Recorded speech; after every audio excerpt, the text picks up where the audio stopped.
Hi everybody, I'm back to share number 6 in our 13 Haunted Projects of Halloween series. So I was looking at some embellishments I made a few years back, and I did share a tutorial on how to create these, but this is one that I made with 1-inch circle punches and just stamped a spider in the center.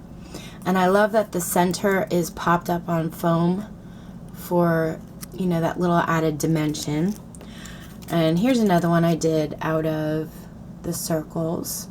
So those are 2 cute little pumpkins. And then I was looking at this one and I love the ovals, and I thought this would look really cute as a treat box.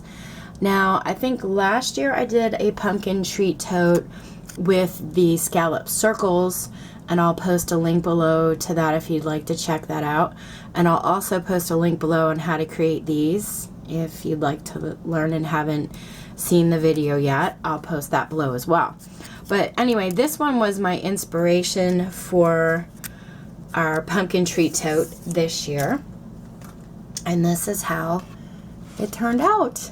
I think it came out really, really cute. It's approximately 4.5 inches wide. And then from like the tip of the handle to the bottom, it's approximately 5 inches high and then 1 inch wide. And then this is the back. And these are those 3 ovals that I was talking about.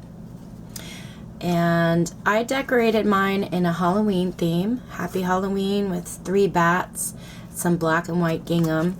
And then I have 2 green leaves up here that I actually glued on the inside of the box. You could decorate yours any way you'd like if you'd like to make it for just fall or, you know, Happy Thanksgiving. These would be wonderful to make for your guests and put a few treats in them, and, you know, as little favors. But anyway, this is this little guy was my inspiration, and this is what I came up with. So let's get started. Actually, before I start, I'll just share with you the Happy Halloween sentiment came from this Hampton Art Graphic 45 stamp set. That's the sentiment right there. This is a cute stamp set. I love that. And then for the swirls that you can see on the pumpkin box, I just used my swirl patterned embossing folder. And then I cut my leaves out on my Cricut.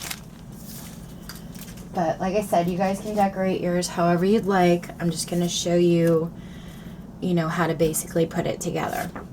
So I'm going to grab my scoreboard. And to start off with the ovals, okay, you're going to need 6 ovals. So 3 for the front and 3 for the back. Now my ovals, I used my Cricut cartridge to cut these out, but I'm going to give you the measurements in case you have, you know, you want to just try and draw them out on your own, or you're going to use a die set. They're approximately 2¼ inches across and about 3 7/8 of an inch high. So 2¼ yeah, 2¼ and 3 7/8 inch high. So basically what I did was I took some of this Distress ink from Ranger, black soot, and I inked them up. So I went all the way around the edges. And then I just ran my sponge lightly over the ovals to bring out the swirl pattern of the embossing. Okay, so like I said, you're going to need 3 for the front and 3 for the back. And then once you have those completed, set them aside. And then you're going to need a sheet of cardstock for your box that measures 7½ inches by 5½ inches. You want to line it up the 7½ mark, and you want to score at 3¼ and then again at 4 1/4. And then we're going to flip it around, line it up at the 5 1/2 inch mark, and we're going to score at 1 inch, and then again at 4 1/2.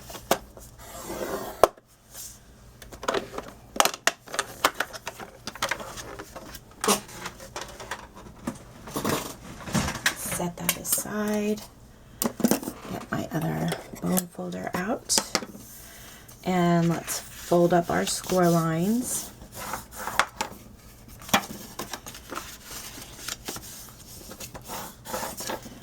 And we're going to cut into it, but we're not going to cut anything off the box. Okay. So you have something that looks like this. And basically we're going to cut on the score lines here to meet up with the other score lines, but we're not going to cut past them or cut this little square piece off. Just kind of creating a little tab. Okay, so you should have a center tab and 2 flaps on this end. Flip it over, cut on that score line to meet the next one. Don't cut past it. And you created another flap. I'm just going to use a little bit of liquid glue and add glue to my flaps, the 2 center ones. I'm going to pull this one up to meet this one. Make sure it's nice and flush. Do the same thing on this side. And then I'm going to run my bone folder in there, make sure that little tab is nice and secure. And then this flap and this flap, I'm going to add more glue. You can use double-sided sticky tape, or the ATG tape I think would be okay, depending on the climate you're in. But if you're going to really be putting heavy candy and stuff in here, you may want to go with a little bit stronger adhesive than ATG tape. Just, use a strong double-sided sticky tape. And run your bone folder on the inside. And we've created our treat box. Now I am going to just go over all of my edges with black soot. I did that with my other boxes. As you can see on the side here, I inked them up. Because I inked the front, I didn't want this to be bright orange and not have a little bit of inking to it. And then I will show you how we're going to put our ovals on. Just make sure I got all my edges here. Okay, so when we place our ovals on, one of your ovals you're going to want to put aside and just have 2 here. The bottom you want to have flush with the bottom of the box. You don't want to place these on and have your ovals going over this edge, because then your box will not stand and it'll wobble. You want to put them on your box, kind of center the 2 ovals touching, and then make sure it's not overlapping the bottom of that box. And then before you glue it, you want to make sure you have the same amount sticking out on both sides, so it's nice and centered. Now you're gonna see some box sticking out here, so basically I just added some glue in the center area of the box. I did not go all the way down to the edge and stuff like that, because you can add a little bit of glue to the bottom of your ovals if you'd like, because I didn't want to overdo the glue. So line them up, make sure they're not going past the bottom and they're touching in the center. Flip your box over and make sure you have about the same amount hanging out on both sides, that they look even.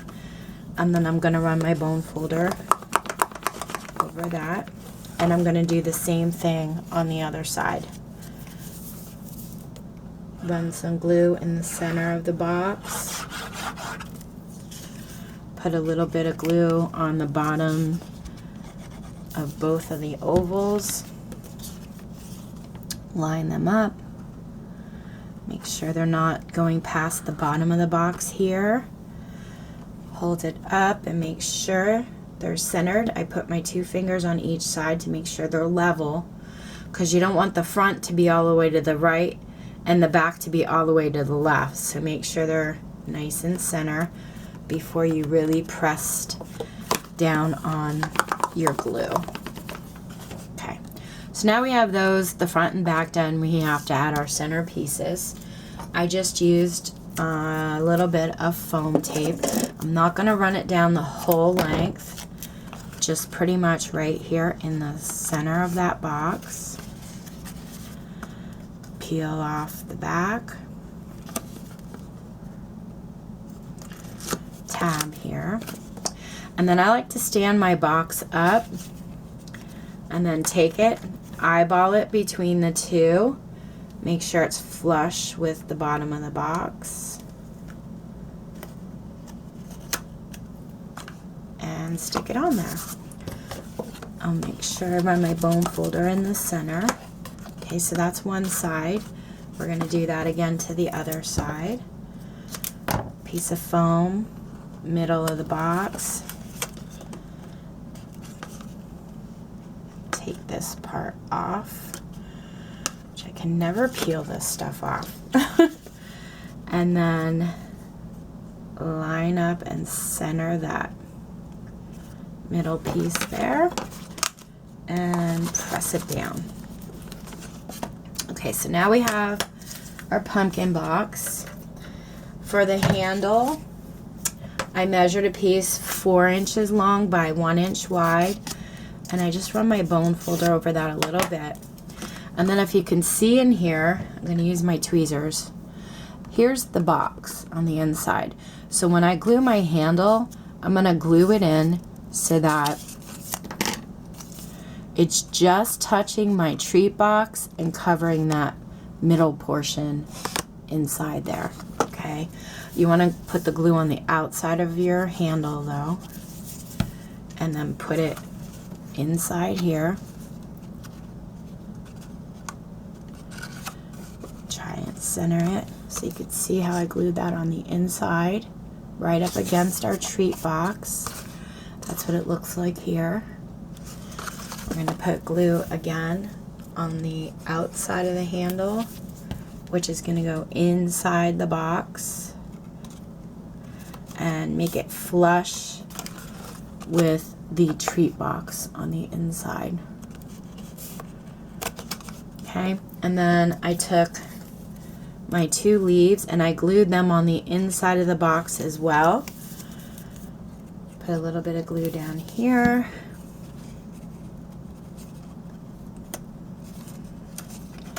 Press that in.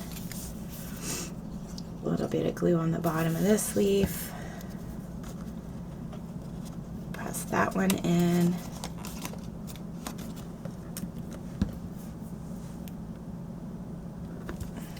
And I took my Halloween sentiment. I'm going to add a little bit of hot glue.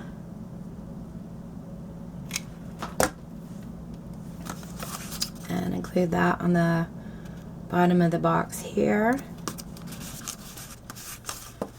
And then my little bats. By the way, on my little bats, I used my white jelly roll pen, which I will show you. And I just drew little dots on them for their eyeballs, which I'll also do on camera. And then this one I'm gonna put over here on this oval. And then I have my gingham bow already made up. Add a little hot glue to that top part of that bow there. And then I centered it at the bottom of the stem, kind of where the stem meets the pumpkin oval. And glue that on.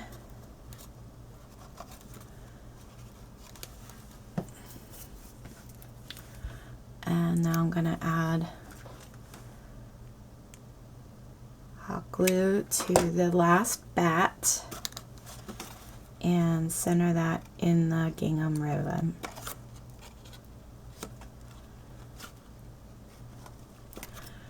And that's pretty much it for the filler on the inside.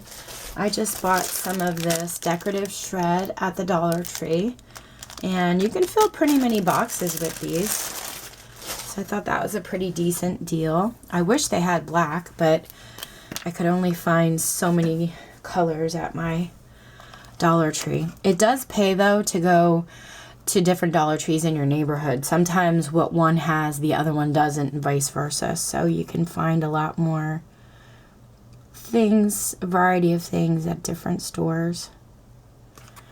Not too far from each other. Just draw my little eyeballs here. And that's it. I'm pretty much going to be bagging these up. These are going into my craft show this year, which is actually coming up October 10th, and I've been working pretty hard on getting things created for that, but I should also have these in my store, and when I do, I'll let you guys know. I'll post a link or something for them. Anyway, I hope you guys like them, enjoy creating yours, and happy crafting. Thanks for watching. Take care.